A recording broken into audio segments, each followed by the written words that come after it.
It is a period of Star Wars mania, as new movies, comic books, novels, and TV shows populate the system. Fueled by their love and passion for the galaxy far, far away, two exceptional geeks tap into hundreds of holocrons in order to bring you the knowledge and insight of all things Star Wars. Come and join them as they go inside the Force. Welcome, everybody, back to Inside the Force. I am David Cottingham here with Casey Cooley. Hello, everybody. For the 42nd time. Welcome. This is episode 6 month here in January of 2014. Yeah.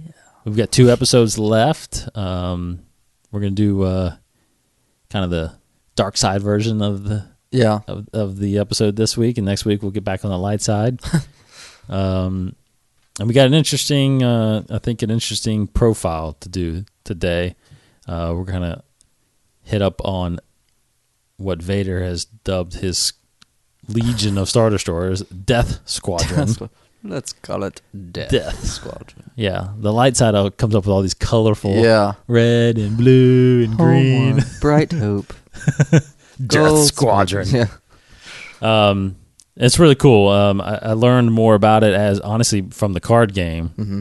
And then as we did the show, we obviously was able to dive into it, and we'll explain more about Death Squadron here in a second. Then we'll get into some good news, a couple rumors here, but some really good confirmed news from the big dogs, Kathleen Kennedy and J.J. Abrams. And then we'll obviously finish up with some trivia. Mm-hmm. So let's get right into it. What do you say, Case? Yeah, let's do it. Let's do it. Jump in. We don't waste time here. No. Unless you want to waste time. There's no time to waste. Yeah, why? Got to get to it. Okay, so we were actually thinking about profiling the Executor, right? Which is just Darth Vader's basically flagship, the leader of the basically all the Star Destroyers. But I think we're going to save that maybe for a later date because Death Squadron was the main focus. Not the main focus, but the entire fleet was in Episode 6. Mm-hmm. The entire Death Squadron fleet. Mm-hmm. As we'll explain how it grew, but in all honesty, Death Squadron technically only lasted for 4 years, right? Because it wasn't put together until after the Battle of Yavin, when the Star Destroyer Executor, Super Star Destroyer Executor, was finally completed, about 6 months after the Battle of Yavin. So, it was because that the Death Star got destroyed, that the Emperor was like, wait a minute, okay, so we need to hunt these guys down. These guys are a major threat now. The rebels pose a significant threat. The galaxy is now starting to rally behind them. Mm-hmm. So Vader's ship, the Executor, gets completed, and therefore the Emperor basically grants him permission to hunt down the rebels. So basically, for the 3 years, that's basically the 3-year gap between 4 and 5. Right. That the rebels are, they evacuated Yavin, and basically are hidden and on the run, and that's what the Emperor is trying. And so all these Star Destroyers and the Executor are out there trying to find the rebels. So, basically, Death Squadron. That's Vader's code name for his elite group of Star Destroyers, led by the Executor. And it basically started out with 5 Star Destroyers plus the Executor. So 6 ships, 6 capital ships. Eventually it grew, which we'll get to, but it started with the Executor and the 5 Imperial class Star Destroyers, which were called, now if anybody didn't know, every Star Destroyer has a name, obviously. Yeah. So the first 5 of Death Squadron was the Avenger, the Stalker, Conquest, Tyrant, and the infamous Devastator. Right. So Death Squadron started with those 6 ships, basically. Now, Vader obviously had the authority to add ships, take away ships, depending on what sector they were in and whatnot. But But mainly the idea of Death Squadron was to group together, travel, search the galaxy together. And when they needed to go on reconnaissance missions or separate missions, they broke off and went on their own thing. I think some notable. Well, we'll get into some officers and all that stuff in a second. So that was the main group of ships of Death Squadron was those 6. Eventually, as you get to episode 6, by that time, that squadron that you see that they basically set the trap for, consisted of 2 battle cruisers, 3 Tector class Star Destroyers. Now I looked it up.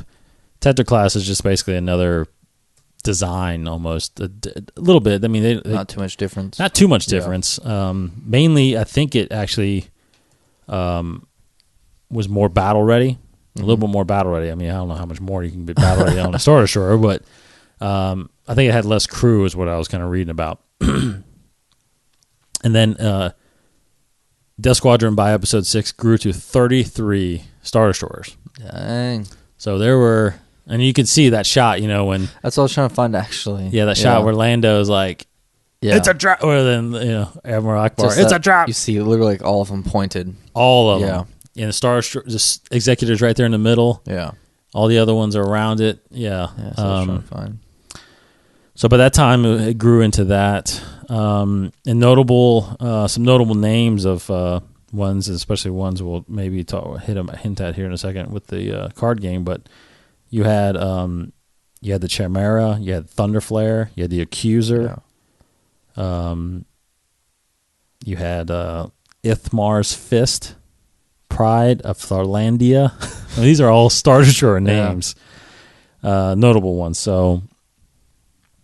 Very, very big ship. Now, a little bit of you got a little bit of history on this thing of just the whole Death Squadron. I mean, there's not much history because, like we said, the entire life of this thing was the movies, the original trilogy. Right.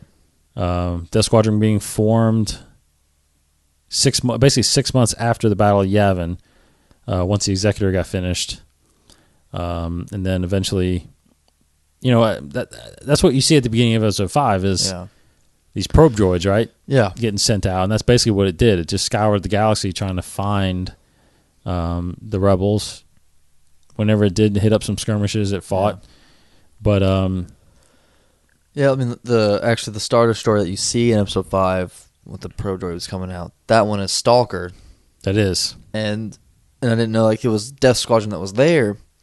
And that actually pursued the Millennium Falcon into the asteroid field. Uh-huh. And one of them died. One of them was destroyed. It was just an Imperial 2 class of Star Destroyer. Got hit too much with asteroids. And destroyed. And also at the beginning of episode 6, when the very first shot after the credits, or after the crawl, comes down and that Imperial shuttle falls out and flies toward the Death Star. That's above Endor, and in defense orbit of the second Death Star, you can see 3 Star Destroyers there, and it is the Avenger, the Adjusticator. Is that what it's called? Wait, where do you see that? The picture right there.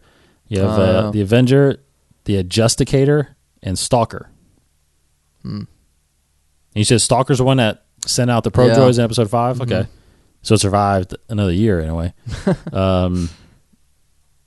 So those are the 3 that you see right there, and those 3 are 3 of the. Actually, the Adjusticator is not one of the originals. The Avenger and the Stalker are. The Adjudicator. Yeah. Oh yeah, it's not Adjudicator. Yeah, Adjudicator. And then eventually, you hit. So Adjudicator came later with Thunderflare and the Accuser. Yeah. So And that's and it's something we might do. I think it might be a good thing to do maybe later, where we kind of do Imperial Star Destroyer month or something like that, because you can highlight each one of these. That's true. Each one of these have different stories Very that true. they're all same Star Destroyer, but the the cool thing is they're all led by a certain captain or admiral, I guess, and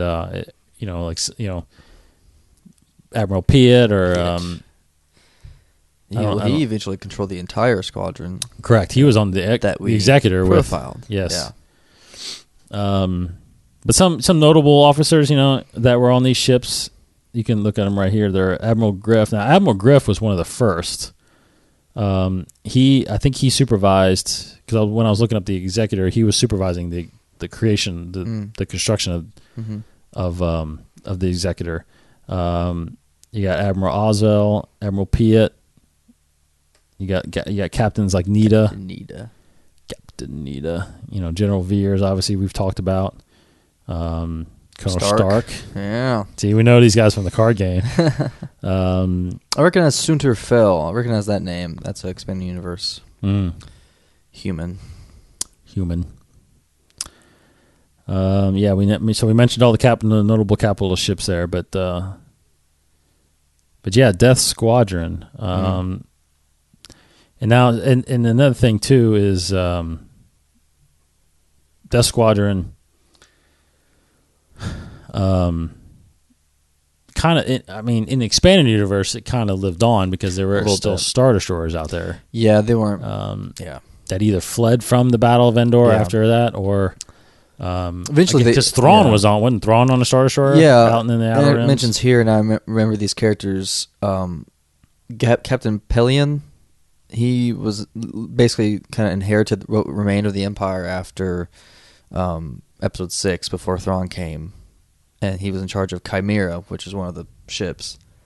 And then, Thrawn came and did his thing and left. Then Pelion sort of still kind of became the leader, was left of the Empire. And the Empire's, they kind of had like a truce almost. Like the Empire kind of stayed around as like a remnant, like its own little thing. They were just incorporated into the New Republic, and their ships were refitted and all that kind of stuff. And Pelion kept his rank and all that, but. Yeah, so the Empire kind of stayed around. They weren't much of a threat, though. Yeah. So, if you're keeping score at home, during the Battle of Endor, at the end of Episode 6, the rebels were able to destroy the flagship Executor, obviously. That's the one that they were able to, if you can pay attention to the movie, they destroyed the deflector shields for the bridge, which allowed the A-Wing, to basically crash into the bridge, the bridge kind of thing. Yeah, and I didn't realize this until actually I read about the Executor, and we're kind of skipping a little bit, but we'll get more in depth Executor eventually. But what happened when it crashed into the bridge, it didn't just kill, it didn't just destroy the command post or whatever. What it did was it knocked out its gravitational. Okay, so it was pulled into. So it was pulled into the Death Star and crashed, and that's why you see it go into it and blow up. So it wasn't like it just fell out of the sky. Yeah, the gravitational controls of it were destroyed because they still technically had. I think they had piloting somewhere else. They could have done piloting somewhere else, but the gravitational part fell. And that's why it fell into the Death Star. It's always weird when you see it crashing into the Death Star. Absolutely, it takes a while for a second to be like, that's the Death Star. It's crashing. Well, and not just that, but that's another mistake that I think, because in the background there's nothing going on. Yeah, it's like it's an original shot, isn't it? It's an original model shot. Yeah, it's not like they redone. Add and they tried. There should have been a battle still going on. Yeah, Yeah. But anyway, so. Or I guess the battle could be a little further away, outside of frame. Yeah, I don't know. But so that's what happened. So they destroyed the Executor. They destroyed what was then the second in command flagship, which was the Pride of Tarlandia. So they destroyed that. Now, if you really pay attention to the fight scenes, you can see Star Destroyers getting blown up. Like I said, if you're scoring at home, they destroyed the Pride of Tarlandia and 16 other Star Destroyers. That's hard to think of. That is hard to fathom. Yeah. I mean, how... I guess they had it to a science, like destroy this, then boom, like destroy the shields. And I guess. But that doesn't make them really that strong, in my sense. It didn't seem like they even... I don't know. Yeah, I have to watch it again, but... But that's apparently what they did. And of course, like I said, if you go kind of expand universe stuff, once that happened, or basically once, it's weird because once those 2 flagships went down and they started losing, they started actually evacuating. Yeah. Like, I think a lot of the officers basically ordered, and then, of course, when the Death Star was destroyed, they basically all was like, we're out of here, and they all retreated. Again. So that's why there's still some remnants of Star Destroyers out there afterwards. But so anyway, that's Death Squadron.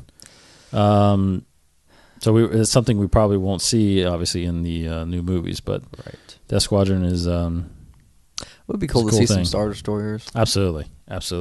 So let's tie this in a little bit, since that was a kind of a quick one, into how we've kind of come to learn some of these, which is in the card game. Star Wars, the card game, we talk about... here, Case, you can talk. Here, why don't you talk about like these two or something?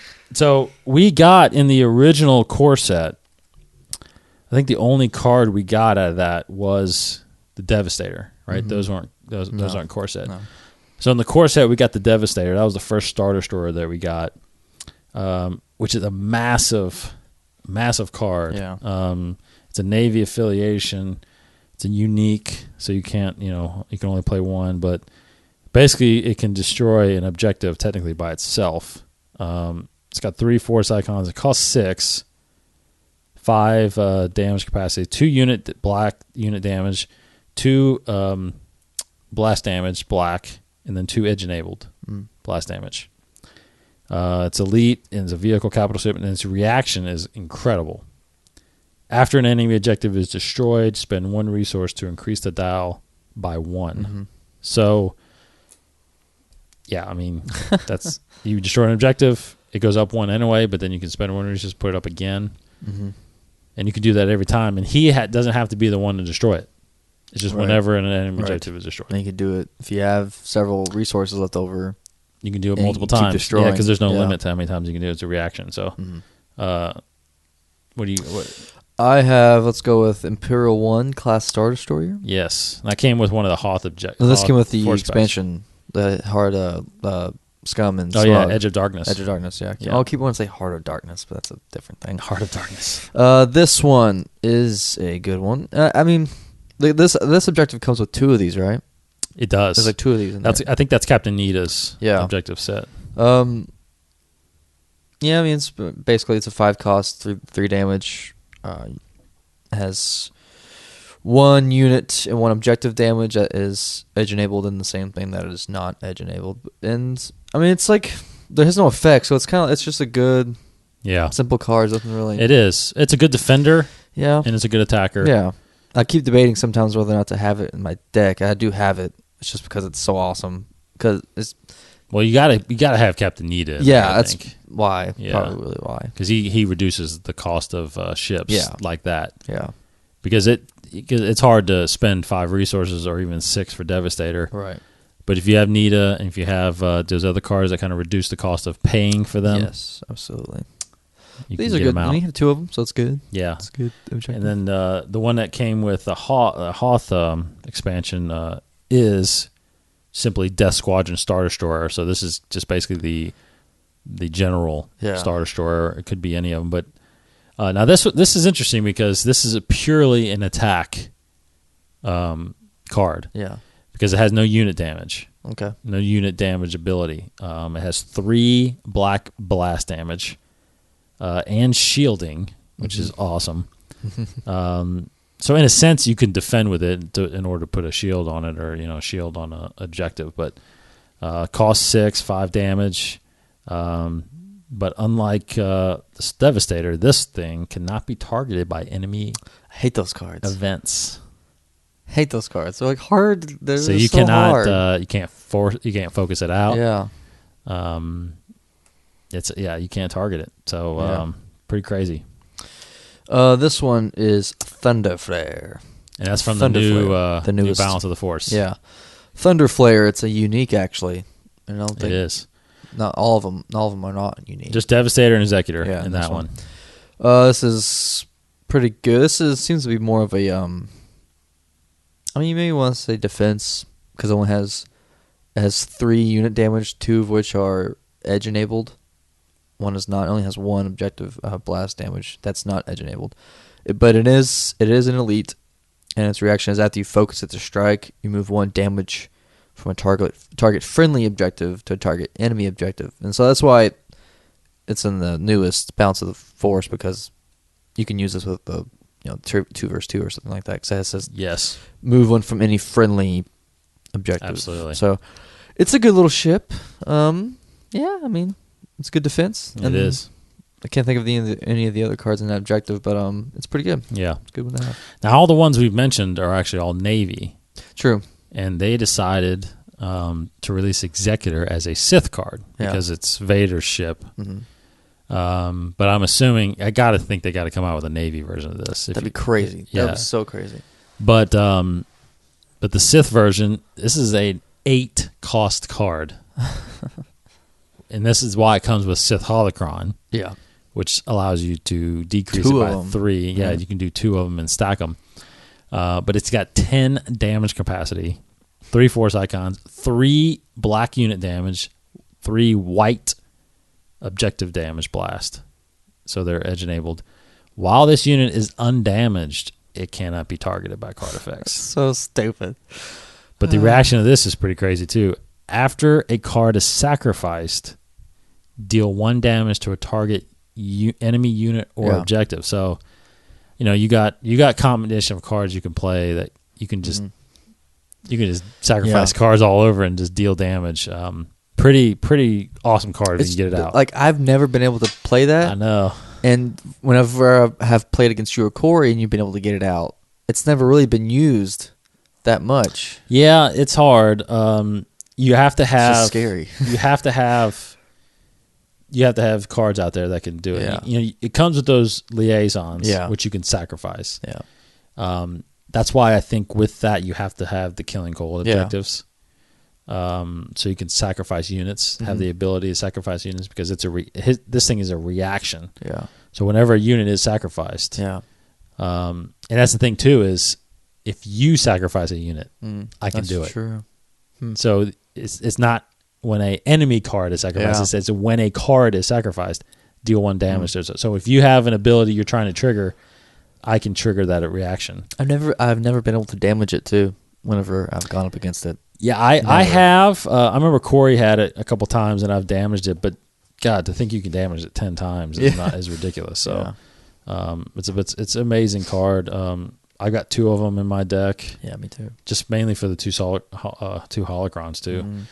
The holocrons, if everybody doesn't know, it's basically a 0 cost card enhancement to your player. You can basically put it on the field, play, and then whenever you want, you can sacrifice it, and the next card you play, Sith card, you reduce the cost by 3. So you can actually technically take the Executor down to 5, which is basically less than the Devastator. But you also get, like you said, you get 2 of them.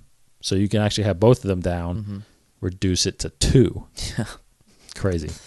And it's a unique, so you can only play 1 at a time. But like a couple of those we talked about, the Imperial 1 class and the Death Star, those aren't unique. So you can actually you can have 4 you can have 4 Star Destroyers out. It's pretty awesome. So anyway, I thought it was cool to tie that in, Death Squadron with the card game. Let's move on to some news for the past week. Some news.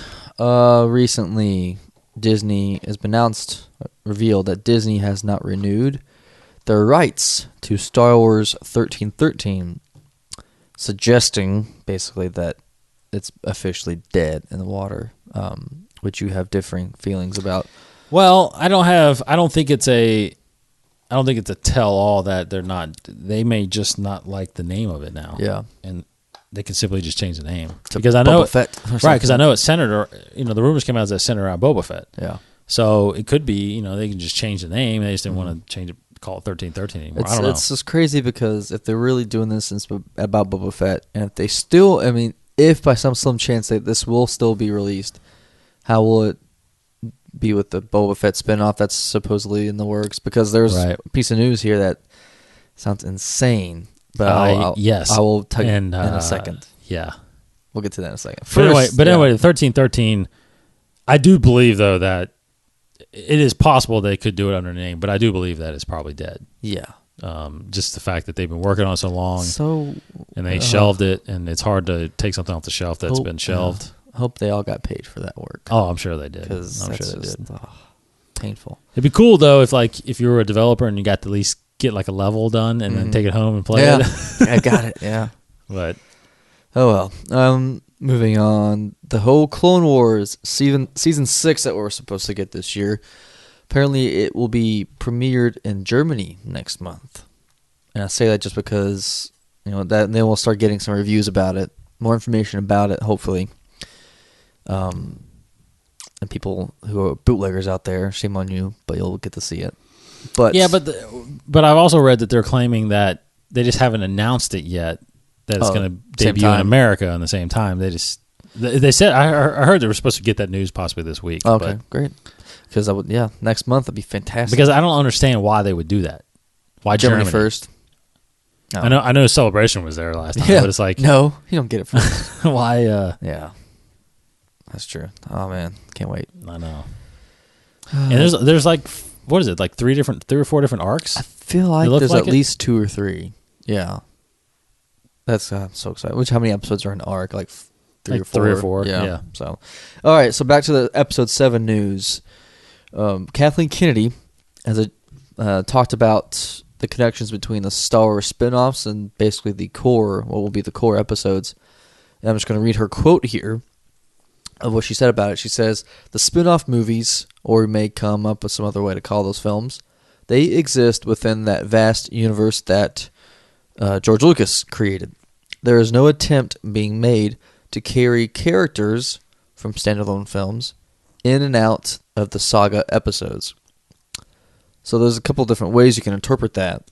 Either basically you won't see the characters in the spin-offs in the core films, or vice versa. You won't see the core film characters in the spin-offs, or there's a couple different ways, but how you can take that. Well, I don't know about you, but I that's kind of what I expected the whole time. Yeah, I never.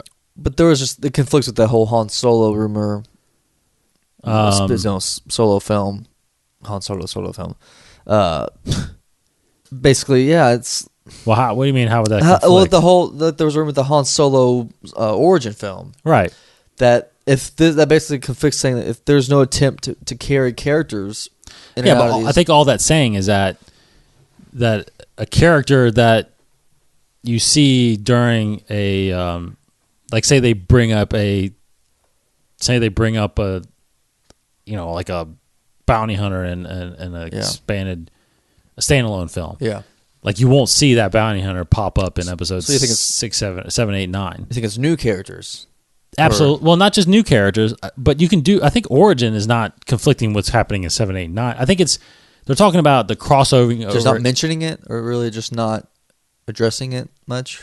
Well, if you do a Han Solo Origin film, I mean, you're not ever going to cross over to 7, 8, 9. Right. But that's what I mean. So now, if there's a standalone film that happens, what I think they're meaning is that, say they do a standalone film that happens during 7, 8, 9, mm-hmm. then just whatever happens in that movie, character-wise, you're not going to see them mm-hmm. in 7, 8, 9. Mm-hmm. So, and that's what to me, that's what I expected the whole time, because, I mean, the 7, 8, 9 is going to be one story. So you're not going to interfere with that. Yeah. If you do an Obi-Wan film, that's going to be like probably between 3 and 4. Right. If you do a Han Solo, you're probably doing it before all this happens. Mm-hmm. So I never anticipated that anyway. Right. I think that's the best thing to do, to be honest. Because it's like you don't have to watch a spinoff to get episode 8. Absolutely. You don't have to watch or vice versa. Like, where is that guy from? Yeah. You don't have to. Yeah, you won't be that guy. Yes. Good. You won't be that guy. You won't be that guy. Last week we talked about some rumors about possibly episode 7 stuff. Like Michael, was that last week or 2 weeks ago? Like Michael Arndt was trying to focus on the Solo that was children. Last week, I think we talked about the Skywalker, where everybody's offspring basically. They didn't specifically say the Solo twins. It was just the Solo kids. But And Luke's kid. Luke's kid. And basically, Latino Review has kind of gone on to either reestablish some of those rumors, and clarify certain things. Like they say basically, Latino Review apparently has the best sources in the world. I don't know. They basically say that the rumors about Kenobi having any sort of children or grandchildren whatsoever is not true. Yeah, it's not true at all, which is fine. Which we were confused about. Yeah, that's quite a surprise. Yeah. And it says the Kenobi family. Let's see. I'm trying to read here. Latino Review has heard that the Kenobi family will come into play, though. Could be a niece, nephew. No real details, or it could be a Force ghost or something else. Mm-hmm. We just know it's not his daughter or grandkid. That was their quote. So niece or nephew. I mean, we never heard of anything about siblings. No.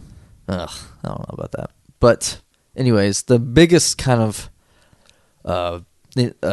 crazy thing that they were to say about is the Boba Fett spinoff rumor. Now, again, rumor. This is crazy. This is crazy. It's very controversial. Basically, they say to counteract the prequels, the Boba Fett spinoff movie planned for 2018 has apparently a twist that Lawrence Kasdan has created. And I think he was the one who created the twist about Luke, I'm your father thing, whatever. I don't know. So he's all about twists. The spin-off will start with a complete stranger killing Boba Fett and taking his armor, starting a man-with-no-name bounty hunter tale. So basically someone kills Boba from the prequels, takes his armor and his name. And it says, one thing is for certain, Kasdan did not like the prequel and wants no Boba Fett clone in the spin-off film. I don't know about that. Well, okay, two things. Deal. Huh? It's not a big deal. What's not a big deal? Boba Fett clone. I don't. Yes. Okay, so that's the one thing to get out of the way. First thing is the origin of Boba Fett. There's nothing wrong with the origin of Boba Fett. Yeah. In my mind.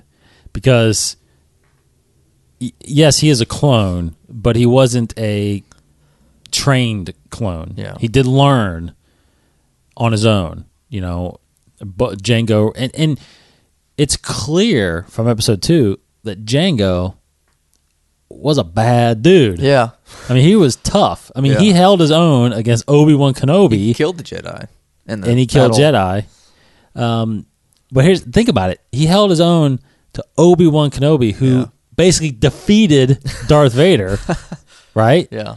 And survived. Was the longest lasting Jedi, basically. Mm-hmm. Now, besides, I guess, Yoda in a sense, but so that's one. So I have no problem with Boba Fett. And if you watch the Clone Wars, which a lot of Star Wars fans haven't, if you watch the Clone Wars, you will see Boba can hold his own even as a teenager. Yeah.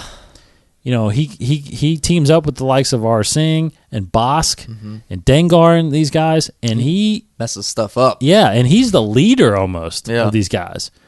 So it's clear by just what we have from Jango and what we have from the Clone Wars that Boba is a very, very accomplished bounty hunter. Yeah.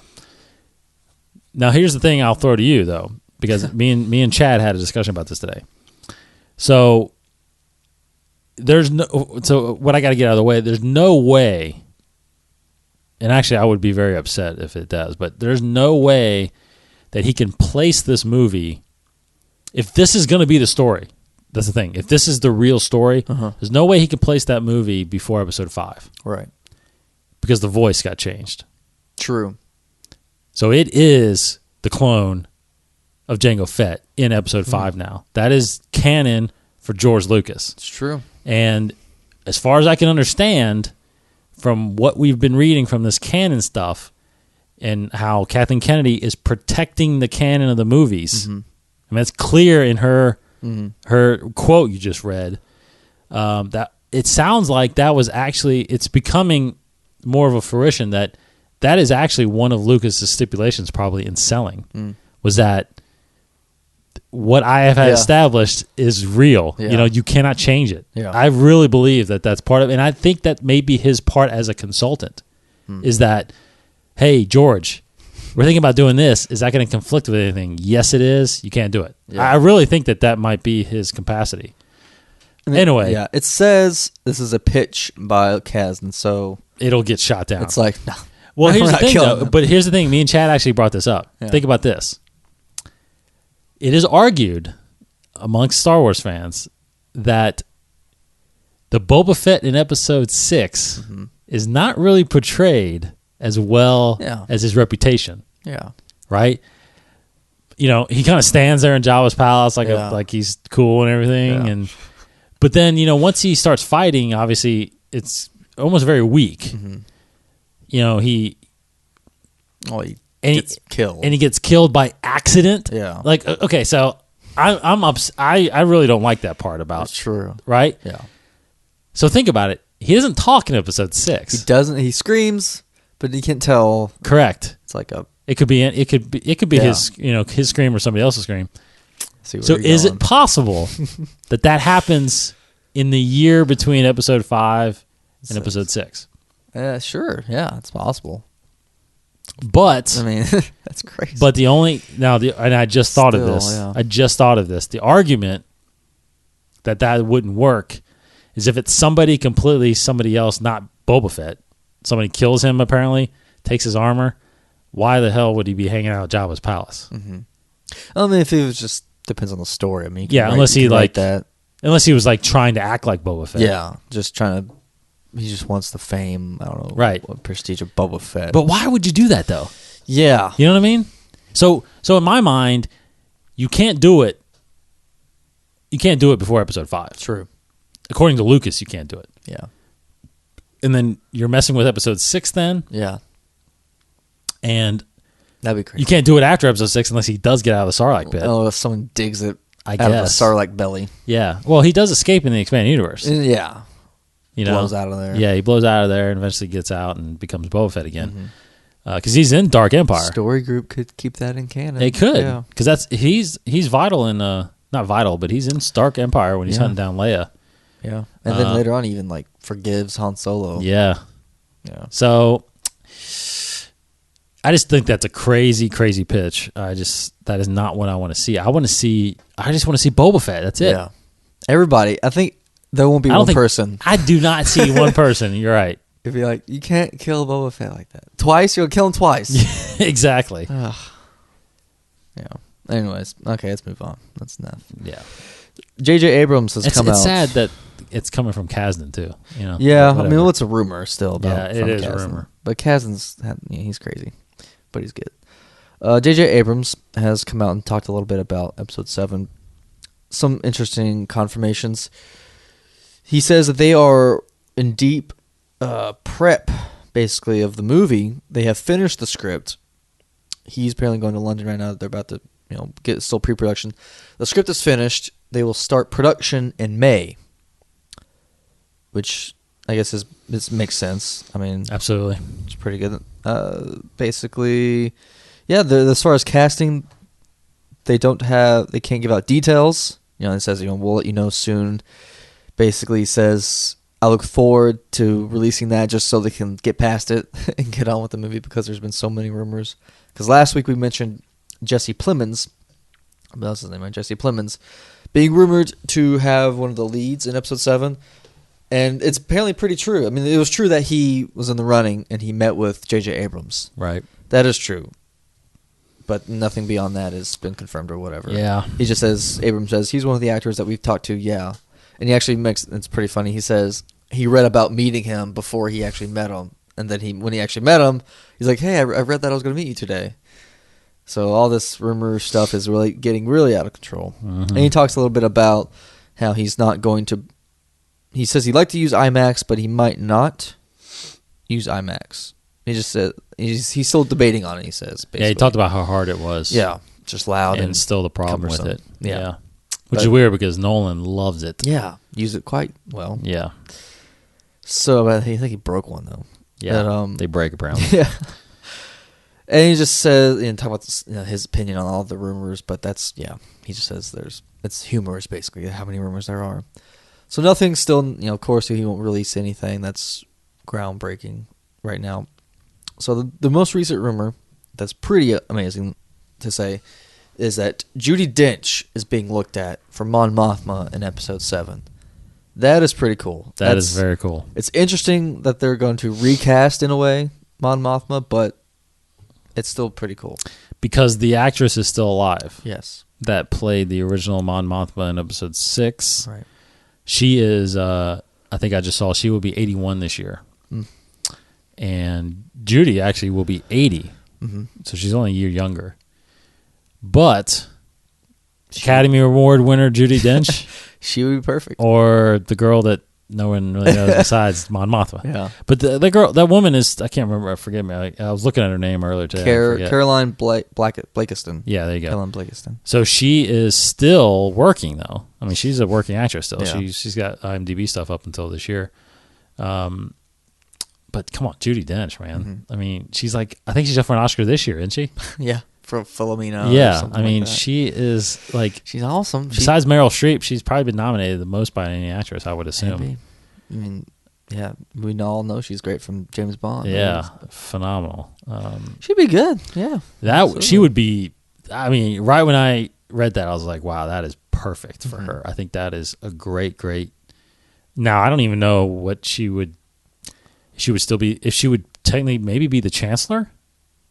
She could be the chancellor of the whole republic. Yeah, they might kill her off. Honestly, I mean, still, but I wouldn't be surprised if she's the actual chancellor because she's the leader of the rebellion at the time.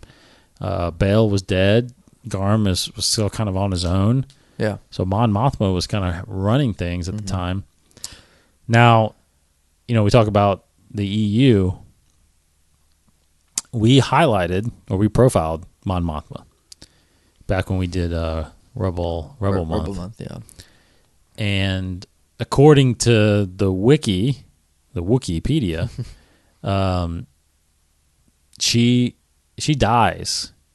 Yes. 20 years after Episode 6. Right. This apparently takes place 30 years. Right. Which technically would drop a lot of books into the everything beyond canon. There's gonna be so much. I'm just ready for all the fans to be like, "What? How could you do that?" So this will be Have you talked to Adam about it yet? He has no problem with it. Really? Yeah, I don't think he does. He still loves the books. I mean, yeah, I mean, you can still probably get a lot out of it, story wise. Great I mean, there's stories. there's still good stories. Yeah.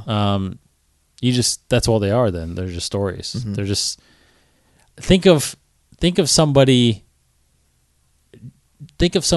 during living in the Star Wars universe, just writing a story about could be. Yeah. And that's basically what those True. are.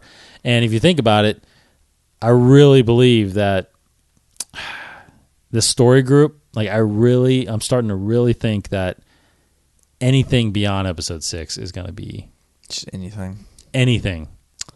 That's I really think what they're going to focus on is the stuff during the movies and prior to the movies. What's going to end up being in the real canon of because a lot of books before the movies reference things and like characters and such, like Thrawn.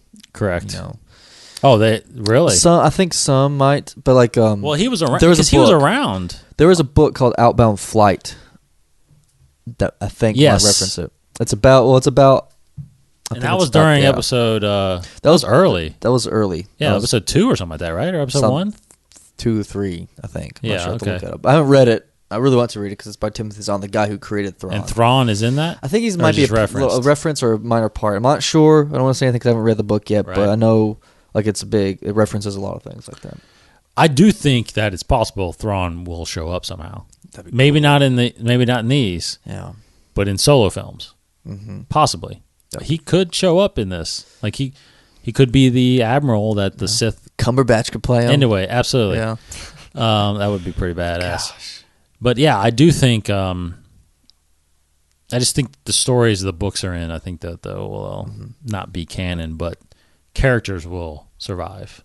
But we'll realize that, if there are solo twins, if there's not, that see, and that's what makes you think if they do Solo twins, do they have to call them by what's the EU names? Don't have to. I know, right? But should they just because? I mean, why not? Why would you? Why not is call his son going to be Ben Skywalker? Yeah. Luke's son? Or is it going to be Jeff? Or maybe it's Owen Skywalker. I don't know. Maybe names after his uncle. I don't know. Another Anakin Skywalker. Or Anakin Skywalker. Mm. I don't know. Yoda Skywalker. Yeah. I don't know. I think that was Jesse Plemons. I think he was rumored to be up for Ben Skywalker. Well, right? and that makes sense because he looks a lot like Mark Hamill. I think because of the blonde hair. Yeah. Even in the face, I think he actually has a good look of Luke Skywalker. So maybe that's why I didn't get called back because I look maybe not enough like Mark Hamill. But who's the mother? Is it Mara Jade? Yeah. Or is it some? I mean, that's possible that they could just introduce a wife and just a little bit of backstory. First part of the movie. I don't know. It's just that's so much. Like suddenly he's married. That's a lot to. It is a lot to process. Yeah. I don't know. I mean, he destroys the Death Star, kills the Emperor. Yeah. Next time we see him, he has a kid. Yeah. That's a 20-year-old kid. Yeah. Because think about it, he's got to be 20 or so probably. Mm-hmm. I mean, Jesse Plemons is not a teenager by any means. So that's the age that they were looking for. A 20-year-old, right? Mm-hmm. So that means after 10 years, he's already got finally a child. settled down. Yeah. So when then you're like, is that his Jedi order? Is that like his stipulation that you can have relationships, you can have kids? It's like. Well, I don't think he was ever. Now, was that because in the expanded universe, how did they handle that? He was never, I don't think, really against it because he did have a kid. He did get married. Obviously, yeah. But so he was never against it. His Jedi Order was more like a. He never really had like a Jedi Council. I don't think it was more. I don't know how you say it, but they never had. Not like you see in the more prequels. Lenient. Yeah, not like you see in the movies where they're sitting all on the. They never move. They just sit in those chairs all the time. They're more active. They're more out and about. Like they're just kind of standing in because like Hal Katarn is part of the kind of the core members, whatever you want to call them, and yeah, like because it started off, it was just Luke training a bunch of kids in a temple on Yavin 4. So it's not so formal. It's not so because he's just starting off. That is, but who knows? Maybe reestablished 30 years from now, he could very well have it back on Coruscant in the old Jedi Temple. So at the end of Episode 6, according to Expanding Universe, because I'm not sure, but I'm led to believe that in Lucas's mind, that Luke is the last Jedi alive. Yeah, but in Expanded Universe, he is not. No, right? No way. Yeah. So there's other Jedi that come out of the woodwork once the Empire is. And you say Kyle Katarn is one of them. Well, there's a lot that don't realize that they are Force sensitive, or maybe they're just finding out that they are around that time. But not. Yeah, but I'm talking about the last trained Jedi. The last trained Jedi is probably Luke. I can't think of. Would you say Kyle Katarn survives? Kyle Katarn is around. He wasn't a trained Jedi by the time. Oh, he wasn't. Mara Jade was. She was a Sith. She was a Sith. She was an assassin. Yeah. I can't think of. I have to quickly look at Kyle Katarn, but like I don't. It was Luke, I think. So so Luke may be the only trained Jedi. I think he might have been the only trained. Yeah. Because I guess when Yoda says that to him, the last of the Jedi will you be once I'm dead? Because Kyle Katarn, I think, was aware of it, but he wasn't trained in the academy or anything like that. Oh. So he wasn't ever a Padawan, and I don't think so. Moved up the ranks, but he wields a Jedi. He wields a lightsaber. Yeah, I mean, literally, I have to like quickly skim through all of his history. Most of his history, or in the video games, and the expanded universe, like many years kind of around. But he first appeared in Star Wars Dark Forces, which is a game. Yeah, and he was like a mercenary. He worked for the Rebel Alliance, but he didn't really learn he wasn't trained or anything like that in the academy. No. Okay, so yeah, so might just be Luke. So Luke technically may, and like I said, in all honesty, I think that's really what Lucas had in mind, was that Luke Skywalker was the last of the Jedi, and it was up to him to actually build the Jedi from there. So That realistically is probably what Episode 7 is going to talk about. I think that Luke has built this Jedi Academy himself. So anyway, but according to the news out there now, is this movie Episode 7 is going to focus more on Luke, Leia, and Han, more so, and then just transition to the kids possibly in 8 and 9. So that's fine. That sounds good. I really, I guess I really do question right now whether or not Abrams is going to do all 3? I doubt it. You doubt it, really? Maybe. I guess he would have done all 3 Star Trek. I'm sure. I guess if he didn't get Star Wars, I'm sure he's open to it. I think he would. I think he's got to. Yeah. I don't know, because it's not just Star Trek was so one didn't connect with the other. Right. It wasn't a continuing. It was a continuing adventure. Yeah. But these 3, these trilogies the Star Wars trilogies are always. They're connected. Like 3, the third one always connects some way back to the first one. Trilogy rules. Correct. Yeah. And I think that I just don't see him walking away.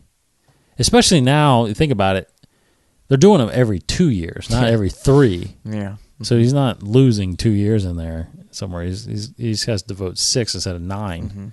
So anyway, I hope he does, because I think this is gonna be awesome.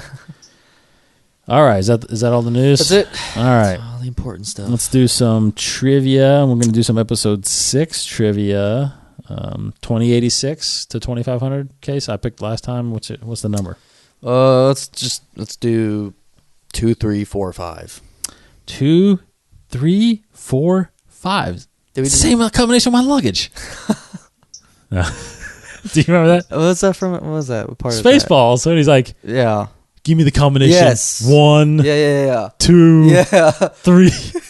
1, 2, 3, 4, 5. That's it. I have the same combination on my luggage. Yeah. That was on yesterday. I saw that was on. Was it? Yeah. I love Spaceballs, man. Yeah. That is. All right. 2, 3, 4, 5. Oh, I love it. Okay. Here we go. 2, 3. 2, 3, 4, 5. Here we go. Okay. Return of the Jedi era. 2, 3, 4, 5. And here we go. Ready? Mm-hmm. In which sector of the galaxy is Endor located? Oh, good question. We haven't done any research on this. Which sector of the galaxy is Endor located? A, the Corellian sector. B, the Meridian sector. C, the Maudel sector. Or D, the centrality. Let me see that. Wow. That's a good question. It's a good question. Good question. I don't know the answer right away. Centrality, Corellian, Meridian, Maudel. Centrality. That's a good one. That's a good one. Gosh dang. I mean, I don't know about you, but I don't think it's A. I don't think it's A. I don't think it's D. You don't think it's D? I think it's B or C also. I really do think it's B or C also. I'll go with B. You're going with Meridian? I was actually leaning towards Maudel. Okay. Dang it. This is such a good one to just either get me far behind again or get me up there. You're going with B? Meridian. The Meridian sector? It's you're probably right. I'll go with C, the Maudel sector. But I'm actually starting to lean towards D because it's different. Yeah. The centrality? The centrality. But that doesn't sound like a sector. I don't know what that could be. Yeah, I'm going to say Maudel. You're going to say B. So I'll pick C. This is my answer. Ding, ding, ding, ding, ding, ding. Fart, man. Oh. Wow. Poop. All right. Pure so that poop. puts me at 27 and 17. Casey drops to 24 and 20. Pete. He's back to 3 behind. I don't even know where we're going with this yet, but that's fun. But it's weird because how many? Yeah, we've done a couple extra, I think, right? Yeah. Because we've done 44. Mm-hmm. So we've done 2 extra. Anyway, all right. So that's our show. episode 42 of Inside the Force. Go to InsideTheForce.com. You can get all the shows right there on the website. You can subscribe to us on YouTube. Not YouTube. Yeah, well, you can on YouTube, I guess, or whatever. iTunes account is right there. RSS feed is right there. You can. We're on Stitcher Radio as well as TuneIn Radio. Both apps are available in your App Store and your Google Play Android store. You can follow us. I'm DCottingham21 on Twitter. Casey over here is Kryptonian1138. Follow Inside the Force at Inside the Force on Twitter for all the latest updates and retweets from all the breaking news of Star Wars. Now, we are working on a new video series for the network. So do me a favor and go over there and subscribe. YouTube.com/21network. We're doing a series. This is the first time actually I'm mentioning it. Yeah. Whoa. So we're doing a series called Camera One, and it'll be simply all of us part of the network here, are the hosts of the shows. We'll be posting just individual little clips or news pieces as we get them. So sometimes it may be just some breaking news about something that hits either entertainment wise, Star Wars wise. It could be just a simple message on, what to expect from this episode, what to expect from next week's episode, whatever. We're just going to do a lot of stuff with it. So go ahead and, if you can, subscribe to that, and you'll get that directly out of our tweets through our Facebook page and directly on YouTube. So if you're subscribed, you'll get a notification when it's up. If you follow us on Twitter, you'll get links to it right away. So anyway, look for that coming very, very soon. All right, so check us out next week as we finish up episode 6 month, which will then lead us into episode 1 month, because we're doing as the movies got released. All right, so one more week, and I think I'm pretty sure we're going to do Admiral Akbar to finish up episode 6 month, the Mon Calamarian that led the Rebel fleet. Yep. For Casey Cooley. Yes, it says closer. Move as close as you can and engage those Star Destroyers at point blank range. Yeah. Very good, Lando. Yes. Very nice. All right, check us out next week. P.S. Go check out our Star Wars The Card Game podcast, Star Wars TCG. We got the episode 7 that just came out this past weekend, where we talk about multiplayer, the challenge decks. Look for that. Some news about that coming out too. We're in talks with some different hosting sites where you can get more of that. It's going to help us push that episode out. And then, of course, our YouTube channel at 21 Pro. We got a couple fan films on there. The Unknown Discovery and Rise of the Troopers. Go check that out. All right. Thanks for listening, everybody. I'm David Cottingham, and may the Force be with you. This has been a production of the 21 Network. For more great podcasts, visit 21network.com. To view additional content, subscribe to our YouTube channel at youtube.com/21network. Follow us on Twitter at 21network for the latest news and updates. The 21 Network, for the fan and all of us.